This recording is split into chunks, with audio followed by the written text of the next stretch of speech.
رمضان بڑی رحمتوں کا مہینہ ہے، اس کی آمد کا انتظار کرنا چاہیے۔ اور حضور نے مثال پیش فرمائی، جب صحابہ نے پوچھا کہ یا رسول اللہ وہ تو اپنے متعینہ وقت پر آئے گا ہی، تو پھر انتظار کی ضرورت کیا ہے؟ تو آپ نے ارشاد فرمایا کہ کوئی بندہ تمہارا اگر کسی دوسرے ملک میں ہو اور وہ جب آنے کی بات کرے کہ وہ فلاں وقت میں آئے گا، تو تم پہلے مہینوں کے اعتبار سے گنتے ہو کہ فلاں شخص اتنے مہینے کے بعد میں ہمارے پاس آ جائے گا۔ ایک وقت آتا ہے کہ مہینے بھی ختم ہو جاتے ہیں تو تم دنوں میں گننا شروع کر دیتے ہو کہ صرف اتنے دن باقی بچے ہیں، اور ایک وقت آتا ہے کہ پھر گھنٹوں میں کہ فلاں کی فلائٹ جو ہے آنے والی ہے، اور ایک گھنٹے کے بعد میں وہ بندہ دہلی اتر جائے گا یا لکھنؤ اتر جائے گا، اور ایک وقت ہوتا ہے کہ بندہ فون کر کر کے پوچھ رہا ہوتا ہے کہ کتنی دیر میں گاڑی آ رہی ہے، کتنی منٹ میں ہمارے درمیان آ جائیں گے۔ مطلب یہ ہے کہ بندہ پہنچے گا تو ٹائم پر ہی، لیکن وہ انتظار کی جو شدت ہے وہ اس بنیاد پر کہ یہ بندہ بتا رہا ہے کہ مجھے اس کی آمد کا انتظار کتنا ہے اور اس کی آمد سے محبت کتنی ہے۔ اس لیے یہ جو رمضان کی آمد قریب ہے تو رمضان کو ہمیں دنوں کے اعتبار سے گننا چاہیے کہ کتنا دن باقی بچے ہیں، اور اس کے شوق میں ہمیں انتظار کرنا چاہیے، اس کا بھی ثواب ملے گا۔ یہ حضور اس کا انتظار کرتے تھے۔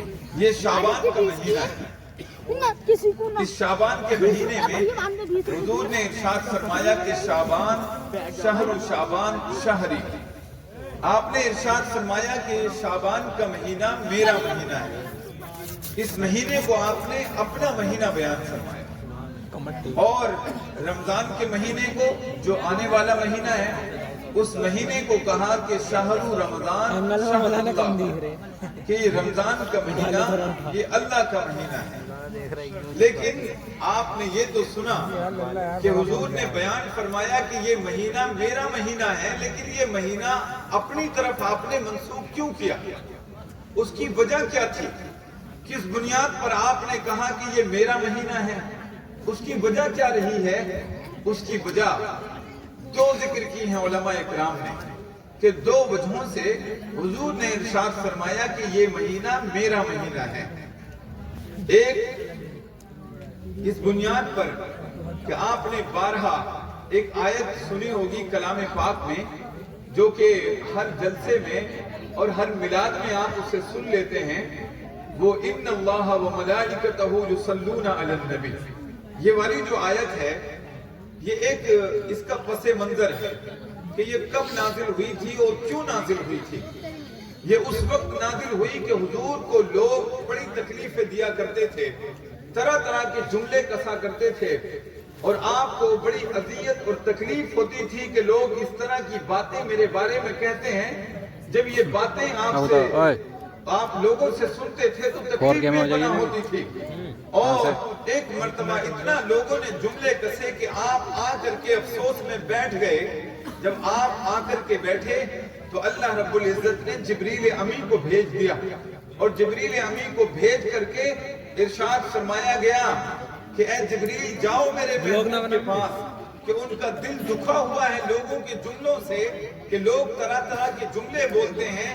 آپ جا کر کے جبریل تم کہہ دو کہ ان اللہ و ملائکتہ یصلون علی النبی، کہ اللہ اور اس کے فرشتے تو آپ پر دمادم درود بھیجتے ہیں۔ یہ اگر لوگ آپ کو جملے کسیں، گالیاں دیں، طرح طرح کی باتیں کریں، اے محبوب آپ کو پریشان ہونے کی ضرورت نہیں ہے۔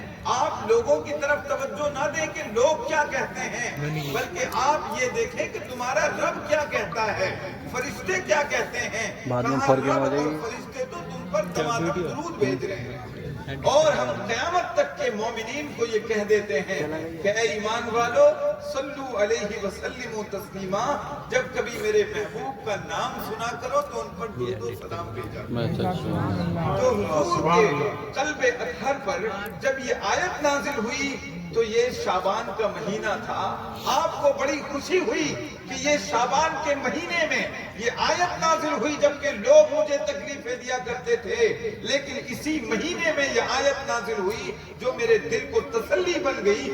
آپ نے ارشاد فرمایا کہ شہر شعبان شہری، کہ یہ شعبان کا مہینہ تو میرا مہینہ ہے، اس لیے کہ میرے حق میں کلام پاک کی آیت نازل ہوئی۔ اور ایک وجہ، آپ تھوڑا سا ماحول بنائیے، آپ کو تازگی ملے گی، ایمان میں تازگی ملے گی۔ انشاءاللہ میں آپ کا وقت ضائع نہیں کروں گا، آپ کو کام کی باتیں ہی ملیں گی، فالتو بات کوئی کروں گا ہی نہیں۔ آپ نے کس طرف، آپ تھوڑا سا ادھر آ جائیے، تھوڑا سا آپ تھوڑی سی زحمت کر لیجیے، جو خالی جگہ ہے نا آپ اسے بھر لیجیے، تو انشاءاللہ میں آپ کو اچھی اچھی باتیں بتاؤں گا اور آپ کو کام لگے گا۔ درود پاک پڑھیں۔ اللہ رب محمد صلی اللہ علیہ وسلم، نحن عباد محمد صلی اللہ علیہ وسلم، صلاۃ و سلام علیک یا رسول اللہ صلی اللہ تعالی علیہ وسلم۔ آپ جب نماز پڑھتے ہیں تو کس طرف رخ کرتے ہیں؟ قبلے کی طرف۔ آپ کی بیداری کا ثبوت ہو جائے، آپ زبان سے بول دیں کس طرف رخ کرتے ہیں؟ قبلے کی طرف رخ کرتے ہیں۔ لیکن ایک زمانہ تھا کہ مسلمان نماز تو پڑھتے تھے لیکن قبلے کی طرف رخ نہیں کرتے تھے، بلکہ کس طرف کرتے تھے؟ کسی کو معلومات ہے؟ آپ مسجد اقصی کی طرف رخ کرتے تھے۔ سبحان اللہ، مسجد اقصی کی طرف رخ کر کے نماز پڑھتے تھے مسلمان۔ اور کتنے دنوں تک نماز پڑھتے رہے ہیں؟ تقریباً 16 یا 17 مہینے۔ ماشاءاللہ عوام کچھ جانکاری رکھتی ہے، یہ بڑی اچھی بات لگ رہی ہے سن کر کے۔ تو 16 یا 17 مہینے تک مسلمان قبلے کی طرف رخ نہیں، بلکہ مسجد اقصی جسے بیت المقدس بھی کہا جاتا ہے، جو ابھی فلسطین کی جنگ ہو رہی تھی یہاں پر، تو بیت المقدس یعنی مسجد اقصی کی طرف رخ کر کے نماز پڑھتے رہے۔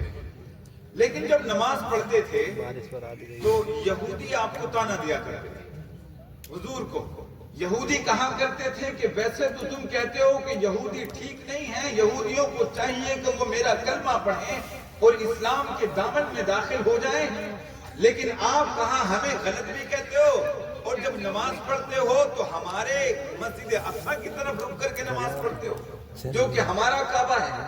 ہم جس کی طرف رک کر کے نماز پڑھتے ہیں تو آپ بھی اسی طرف رک کر کے نماز پڑھتے ہو، تو اگر ہم غلط ہیں تو پھر ہمارا یہ قبلہ بھی کعبہ کیسے ہو سکتا ہے؟ یہ یہودیوں نے یہودیوں نے جب طعنہ دیا کہ آپ بھی غلط کہتے ہیں تو پھر ہماری مسجد اقصی کی طرف رک کر کے نماز کیوں پڑھتے ہیں؟ جب یہ بات کہی نا تو آپ کے دل پہ ٹھیس پہنچی۔ ایک وقت تھا کہ مدینے میں ایک مسجد ہے جس کا نام مسجد بنو سلمہ ہے۔ آپ ظہر کی نماز ادا کر رہے ہیں، ایک روایت کے مطابق عصر کی نماز ادا کر رہے ہیں، آپ نے صحابہ اکرام بھی آپ کے پیچھے نماز ادا کر رہے ہیں اور آپ جماعت سے اس کو نماز ادا کرا رہے تھے، لیکن اچانک دل میں خیال پیدا ہو گیا، دل میں خیال پیدا ہو گیا کہ یا اللہ اگر یہ مسجد اقصی سے ہٹ کر کے اگر یہ ہمارا کعبہ ہی اگر قبلہ بن جاتا تو بڑا اچھا ہوتا۔ دل میں خیال آیا، ابھی نماز ادا کر رہے ہیں، صرف دل میں خیال آیا کہ یا اللہ اگر مسجد اقصی کعبہ نہیں بلکہ قبلہ ہی کعبہ ہی اگر قبلہ بن جائے تو بڑا اچھا ہوگا۔ یہ یہودی بڑا طعنہ دیتے۔